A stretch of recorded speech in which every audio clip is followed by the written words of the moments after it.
خواتین و حضرات، اہم سوال ایک دوراہے پہ کھڑے ہیں۔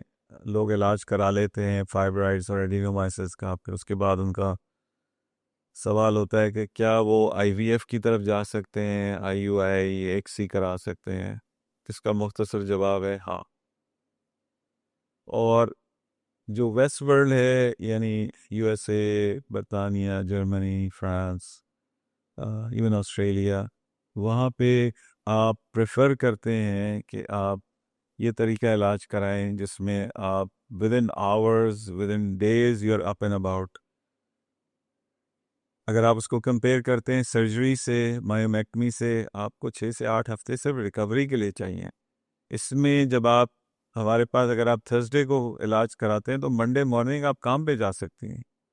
اس میں کوئی ایسی چیز نہیں ہے جو کہ آپ کو روکے، ٹھیک ہے۔ پھر ایک متھ جو چل رہی ہے کہ جی اگر آپ ایمبولائزیشن کروا رہے ہیں تو آئی وی ایف کے لیے آپ مناسب کینڈیڈیٹ نہیں ہوں گی، یا آئی یو آئی کے لیے نہیں ہوں گی، یا ایک سی کے لیے نہیں ہوں گی، تو یہ ابسرڈ ہے۔ اس کو لیٹسٹ ریسرچ اور ڈیٹا نے نگیٹ کیا ہے۔ اگر ہم نے زمانہ قدیم کی سائنس میں رہنا ہے تو آپ پھر اسی کو جاری رکھیں اور اپنے آپ کو اذیت میں مبتلا کریں گی، کیونکہ مایومیکٹمی میں 50 سے 60% فائبرائڈس دوبارہ گرو کر جاتے ہیں 5-6 مہینے میں۔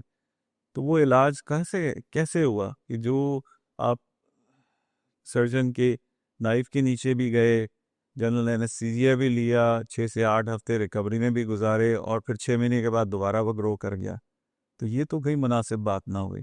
تو آپ وہ علاج کرائیں جو پرماننٹ ہو اور پھر آپ کو دوبارہ اس کی ضرورت نہ پڑے۔ پھر سوال ہوتا ہے کہ کیا ایمبولائزیشن بار بار کی جاتی ہے؟ نہیں جی، میں نے اب تک اپنے کیریئر میں ایک بھی دفعہ دوبارہ نہیں کی ہے۔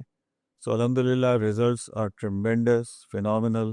جتنا اللہ پاک کا شکر ادا کریں وہ کم ہے، اور ہمیں آئے دن اچھی خبریں ملتی ہیں کہ لوگ آٹومیٹکلی آن دیئر اون بھی کنسیو کر رہے ہیں، فائبرائڈس کے علاج کے بعد، ایڈینومائسس کے علاج کے بعد۔ ابھی ود ان 24 آورس، ہمیں لاسٹ 24 آورس میں ہمیں اطلاع ملی کہ ہماری ایک ایڈینومائسس کی پیشنٹ نے کنسیو کر لی ہے۔ اس کے لیے ہم اللہ تعالیٰ کے جتنے شکر گزار ہوں وہ کم ہے۔